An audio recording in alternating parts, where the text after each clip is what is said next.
Jail का ताला था जो बड़ा वाला था वो एनएस से था, वो रासुका था, वो तो टूट चुका है। अब से हट गया तो एनएस से हट गया तो वो तो आएंगे।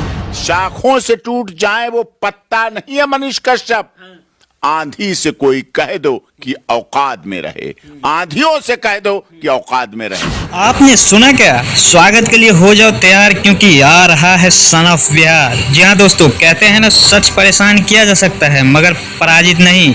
और वही हुआ है। लंबे समय से जेल में बंद मनीष कश्यप अब बाहर आने वाले हैं। उन पर लगाया गया एनएसए झूठा साबित हुआ है और अब उनको बेल मिल गया है। जिन्होंने अपने अकेले के दम पर अपनी पहचान बनाई, जिन्होंने सच के लिए लड़ाई लड़ी, गरीब लोगों के लिए लड़ाई लड़ी, अच्छे से अच्छे नेताओं की रिहाई कर दी, जिनके डर से सारे नेताओं की बोलती बंद हो जाती थी। भले ही उन नेताओं ने कुछ दिनों के लिए शेर को पिंजरे में बंद कर दिया था, लेकिन वो शेर अब जख्मी शेर बनकर आ रहा है फिर से रिहाई करने। तो क्या बोलते हो बिहार वाले? हो जाओ तैयार अपने शेर का स्वागत करने के लिए।